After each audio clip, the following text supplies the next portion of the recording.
Simle mala kasopite nadam chi diu kata sanin keizong kadam jingnai ahile tuni khu injong hole bizi a kithatu na kiti thusim ta khat anangai khom kitaw hite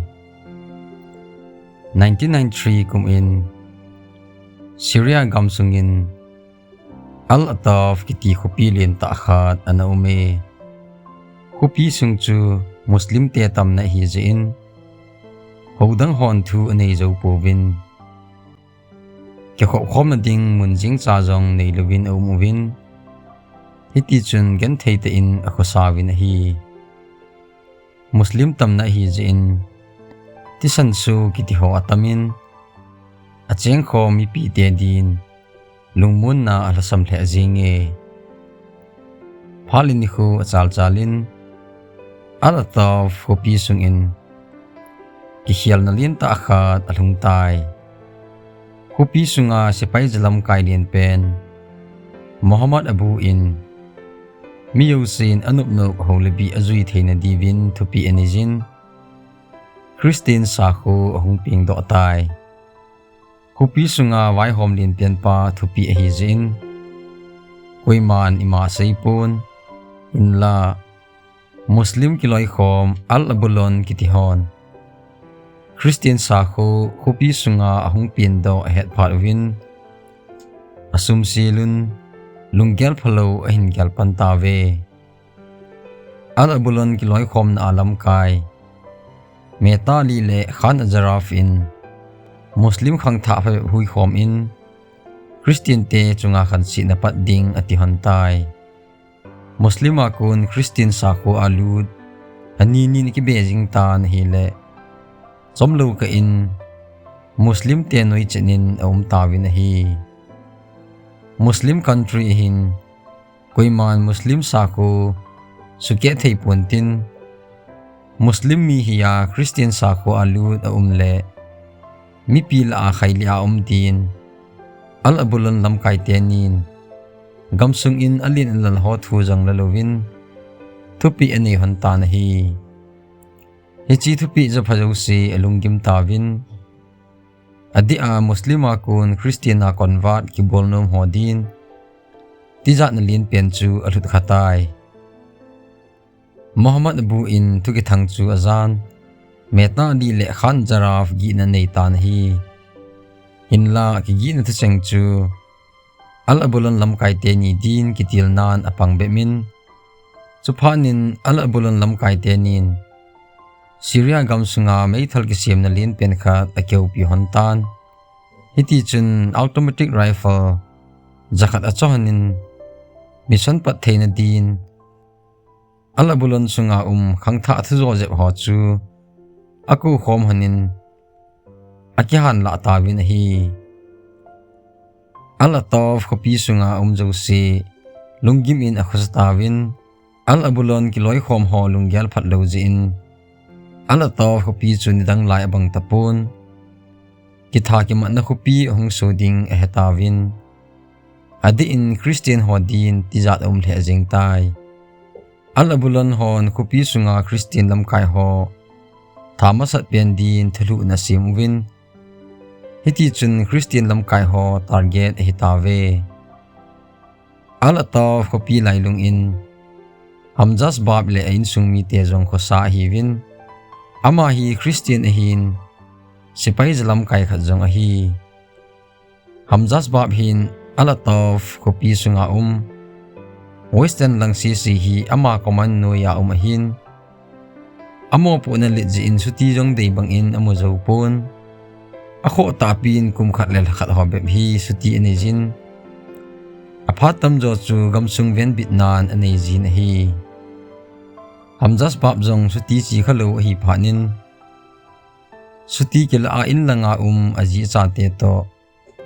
kimutu a phat chom khat cha yong le man khom ding chu agel tan aman jong achunga ho kom in suti ki thumin hi le December ha ahin pitawin hi amazong akipa le jingin hiti chun thilelo ho ki gutu pumin suti hung hunding ni kho chu anga tho tai December date 5 jong ahung lingtan anuya sipai hon military car to pi ta khanin ahung thawin ki pa ten in lam chu ahin jon tai aman jong inchana din taxi khat akila in nilha pung ni danin in igal hungin aji cha te to ki pa te in akimoto tawe hiti chun ni khu chi ding zui in Christmas ahung lungtan ki pa te in amang khom tawe kumdang sangin hamjas bab le ain sung mi te din ki pa na kum chu ahitai Christmas jong ahung ki chaijin nilha khat hi TV anu saven hi le al ataw hopi sunga al abulon ten Christian te thawa abang loi street dunga akhai li tho ho chu newsin amutan Christian ho ki sugen theina chu avezo tapon suti haptani tabang anin laiwangin company akileding ahin ngai to kitai chuphanin azinu ko in thilum dan ho chu asai pi tan hi le azinun jong company langa ko na bon ko na le kha mulowa nang na changa ki gu jing chu pading hinam tin ajipa komin asai tan hi le hamjas bab in jong ahinai hizong le Christian te ki su gen theina hi keibo in katin joding ahin kachi lo le boiding aume ati phanin azinu ahung lung hangin nang se gamsung weng bi nei pon naloi na gol nang sanga lin zo tampi ahin amahon asu thip zo lo chu iti nang in asu thip zo ding ham amomo nga na suti hung ding ki nga alalji a tu a haptani lang nei na laya min na ko jang hilo nang mama na chaman ki gu na chi gu jing hin na ji na cha te sangin gamsung na ngai lu zoi ti kamu chenin kalha asal he ti pi tai hamjas bab in jong ajinul haseta thu sei chu angai ton hile di jong asan all in akigelin suti ki chai to ka a din ajinu komin asayin iti chun suti ki chai to ka din nom te in khom ki tawin hi news headline jo sin ala to hopi sunga Christian te ki su gen thene jo se jing phanin hamjas bab jong alungim che tan ahin la azinu tu sei je in aki het mo sa ji tai chutia new se jing lai in posa akunin le kha that hung thungin aman jong alhap la a avet le imadang hitalovin jingting company le zo dia thupi hung chu asim do phanin azinu ko in lekha hung ki that chu asim sa tai chuphanin ajinun jong lekha ka ji le anui langa soi hung ki kai cho ven no thap thei hi lo phanin ajipa kom in iba ilo diu ham lam kai thupi hi jin ima jong ka gel tapoi jingna na chi ding ahemaye ati pi tai jing ni kho hung hunding apom in hamjas bab jong tan iti chun alabulon lam kai lubo metali in Christian menga ayang aluwa bola athana lim hung viral chu news in amukit tan hile hamjas bab jong alung ahangin action khota la ding ahin ngai to tai amazong lamkai hon ako na bang win aji cha te to lung helte in ahung ki khentawin hi hiti chun ala to pi chu ahin jon tai company sung agalung in suti report pin hiti chun amazong arum sung in somkhat nom ten nakichol do tai somkhat ikichol do zo in anuya na tong sipai ho ako homin meeting anei tawin hi alabulon te chalo dan hi iti lampanga bola sutang ding hamti asai khom nawin achai nan le thuna pi din ake ho tawin hi aman jong asanga lin ho kom in phalna thumta na hi le ahin phal pi tawin chuphanin aman jong mission pat ding a hin ti tai chuin a zinu fon abolin ka thilgun ka lolin theina din tauna nei hin kop in tin a zinu komin a sejin a zinun jong ole ole hung lol hing in lang hung dam sel selin tin fon chu a that hon tai amas penin alabulon ten mai thal ala naw mun a hin khol pan tawin ni khat ni a khol nung win mai thal factory khatna ala u hi dan intelligence so akonin ehdo tawin hiti chun mai thal kisim na factory chu abulu win mai thal sim ho tampi aman tawin hi amhol alin pian pa thudo na anei nawin ala bulon te koma mai thal zakhat akizu danu asai do phanin hamjas bab jong alung ahang walin mai thal factory chu asumangin mai thal sima jaw si abonun aman win center jila din ahin podo tawin hi next mission hi ala bulonte su mga ala to hopi sunga chamthat ta ami josin hin khu aman kit diu chu tup thupi pen hi tronin center akunin special force somgit athum in ama command nu ya am ho to ki thu khoma ala bulonte su mangte din plan asim pantai alang khana ala bulonte Christian te la a lamkai ho ngai lut na beya atha jing u anga povin pastor ho zawnan mi jathum le somnga athat do tawin a hi hamjas bab in jong center government koma special force athum ho jong ala to hopi hong thung tawin hiti chun muslim christian umlo in ala bulonte do din ayagong tawin a hi plan ju si asim chai phatwin ala bulonte umna hol pan tawin hi le ala to hopi pamlanga pansa hiu ehdo tawin location jo si asim tu chenun ajing dikhu adin ki go na thingsel anei tawin hi sipai janga velin ala to hopi pamlang chu jan azonun jingka mate in amun galhung win amahon jong ala bulonte kiman cha dan avil hi win hi le mi som nga tabang hiu chu a het pha nun amaho jong munnin a khom khenun jinglam ni dan som le ka panding a hin ti tawin a hi amunin ki ging sadem in a tawin a phat te u a hlin pha nin hu som ki tu chenin munnin a kap tu tawin ala bulon ten jong na sate in le thu na hin nei win gammang ki thong lewin a ki kap tu tawin a hi sipai hon jong bom hat ta amang win ala bulonte na kiam chu khuthut akap jing tawin hi le mi tampi athat tawin hi hizong le pangal ho hi gal hang hi jiwin a hing do kham in sipai ho chu a ki kap tu pi win nung chon lo in pan lawin hai hu be ka bol thei bowling tin bom hat ta ki kap hol a chun a hlai le lewin hiti chun a ki til tawin hi a hin la sipai hon jong munni ta kap tu phat win amaho jong apang jo tapo win ahing do kham chu aki surrender gam tawin hi surrender ki bol la in lamkai khan azaraf jong apang ta na hi ga he theidin khan azaraf hi Christian pastor ani hi ahin ama thubo chi sa ding ati ji a alla uwa ki tu mo na hung ping do a chupha na thangtom ki sa a muslima thauma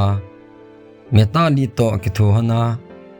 ala to hopi sunga Christian te ahin su gen thei hon hi surrender ki bor jo si sipai hon a hoi khom win anung lang win a khot u akan pi win hiti chun army kem langa din ahin pui do tawin hi alang khana lamkai lubo meta li le anung zui mi som nga in government hona to het phar win nidang sangin associate na hong kho se che in Christian ho se hitelovin azat chan khompiu muslim ho lamkai mi som jong ahin that pan tawin hi chuphanin muslim ho jong alung u ahang tan guthim in meta li ki sel na khol do win government spai ho he sa tawin hi Muslim civil mi ho akona meta li le anung zui ho building to pi ta khat sunga pansa hiu a hedo tawin amohon jong building chu bulu ding atikit tawin hi mi thal choi hi zuwin mo nai lu na galbol khom ding hi thailo zin hamjas bab in plan tha be asim in janpung ni teng counter attack bol khom ding atitai hichi building chu hotel to ki kop ani kha ta zin civil mi chule hotel attendance tampi hi zin mi phalo ho hol do ding chu a hasan hamjas bab in lungthim thu te in lungyal ne jin sipai ho kom in sei pi tai medic lang ve suidia hin pui nume mi nga ho chu bol thu a ki zu sa ding a hin ti tai building sung khol din sipai mi som tabang hotel tian den sa pang din agong kinin hiti chun hotel nei pa chu a kheu pi win nupna lekha sui kai chai phat win amo ho jong a khom khenun building sung in apan satawin hi asai bang win nume mi nga chu hot thenin akiwan saun hotel sunga nume ki zu la a mel tha hi zun min a day thei win offer hai ta ta amuta win hizong le mission khana na tong hi zu win koi pu offer chu anu pi ji po ve sipai mi som hon jong achom te ki pu pu min ne la sa tha len apang win akitip na phat u janpung ni lhin ka in meta li le nung zui ho ki sial na hol do na din pan na sa ta lawin hi meta li in me mel tha mi ti a hin hetan anung zui ho solin agol sa in amohon jong alam kai pau sol bangin nume mel tha mi ni agamu win meta li kom in ahung tha lu tawin hi chuphanin meta li in jong zutui ta ta older aga bolin sipai hotel sungang tong ho mi khanin ahung tha pi tai meta li na rom hetawin anung zui ho na rom wan lai zin moda lu the he pon nume mi thum in meta li na rom nga pa kom in offer ki bol kit win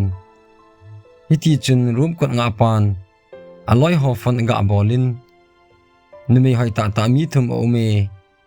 mel tha jong hi win na dei liang hung ki pui thei o hi ati phanin aloi pau thu sei chu azaman povin achop le ama thon ahung ki pui to tawin hi mi phalo ho omna room jo se hetawin nume ho chunga thil phalo alhun ka in hotel sunga na tong sipai hon hamjas ba fon abolun mission pat ding angai to tawin hi aji chu pung nia nga lew nume mi nga hon gen thei tho diu chu hetawin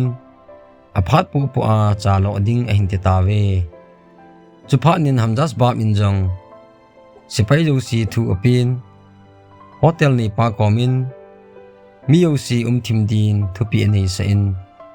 hiti chun amahon jong mi ho ding gyal nan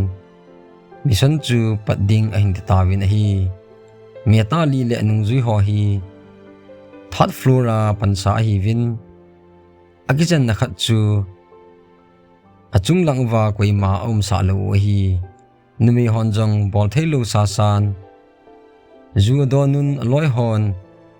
mission hin pat diu chu ang atawin hi janpung baro makhai jong ahitan hamjas bab in hotel sunga sipai ho chu won ki khial sa in meta li na room chu first target din anai lu nun amas penin pamlanga bodyguard pa chu all chan akam asip pi win achai do pai ta win hi numi honjong meta li chu alung sit bolun num ta ki lung sit pi lai ta win sipai mi som in kot chu alho hongun meithal kap ging lo in meta li chu thip chanin upu man lo in aman do ta win hi numei mi nin jong phat nga ta goma bol thailo sa sa azu in don hanje in akham se hon tan ding thailo khoma am hon phanin sipai mi nga noi langin aga tha sun hotel nei pa abui pi sa tawe guthima chatlo hi jiwin achung pena meta li nungzui hon he povin nomte nume mi thum ho ta chun party bolun khoya phalovin tawin hi nomta ki hot didna lai ta ovin sipai hon adal khum un akap jing tawin hi mi thalging hi ta jin nume mi thum ho jong toilet sungin alu nun akisial mang tawin hi hiti chun hamjas bab le anung zui hon mi phalo ho chu akap chap jing win hotela pansawa si siwang meta li tailo in koima ahing hoi tapo win hi kisan tui bang in alongin thopa la in kam tawin hi hotel sunga mi pi hon mi thalgin za apha win kichan na khat ani tawin chupan hotel ni pa do jing leo hotel ni panjong gangchalin tupon khat ani kinin alato hupi sunga Christian te sugen thei ho government spai hon athau hi dan asei phanin hotel sunga umjo se koi ki cha hetalovin kipan khot abeng gam tawin hi mission chu alo ling le jingin numi thum ho jong ngaw leng lungin toilet na kunin ahung doun hamjas bab in van ki khialdin asol su paitai hamjas bab in jang meta li room chu check ki bol man lo lai hin check i bol ngai ye ti phanin anung zui hon room sung chu akhon leo sumle pai mithal chule sana tampi amuda win table no ya drawer hon leo lekha ki ji khat amu win alam kai pau api wa asim leo meta li le anung zui ho kilol ha na chu an hitai tu hapta na hotel sunga umjo si thadiu hotel ni pawanga la imat diu a hotel hi ei ho khana ikoi du hitai tia kiji thu cheng ani phanin hamjas bab in hotel ni pa agana gangin akowin lekha a kiji chu asim sa ta ni le hotel ni pa jong alungim le jingin hi kithana hotel hi wangin hotel ni pan thu kisial gu ho hamjas bab le anung zui ho ji a het do ji in ki pa thu asei tai hotel sung in hamjas bab in pathian kom in ki pa thu apongin amma ho jong army kem lang zonin ahung ki tol do tawin hi ajing ni khun meta li le anung zui ga la ki man ho se se ke sei khom na nei win abon wa khaili a din kunin thutan khum na nei tawe hapta kha zo in abonun khaili tawin hi ala tof kopi sung in hole bizi a ki thatu na tapon a cheng khom zo sin ama de dan dan pathin a ki ho win ade in Christian hodin ki pa na mel chu so tai hamjas bab ji in kopi sung in chamna kitan a cheng khom mi pi zo sin a chungin ki pa thu a sei chim thei te po ve hamjas bab in jong a jinu fon abolin na taw na jalin ka sapai hole ke ima televin kal ka zo tawin na chungin ki pa le jingi ati pi tai gam ngai lut na nei lo mi na hile hitabang to pha chu to loading ahin apin le si ngai lo mi hi jin center government in hamjas bab chung in ki pa thu asai win mabana jong gamsung ven bit na pon tho ta pan la din jong tim na sang pen anei tawe thusim apana pa achai na chan lunglut ta ne hin ngai tha pi jin na chung in ki pa thu ka hin phonge ni khudang ting anaki mutu ki taw te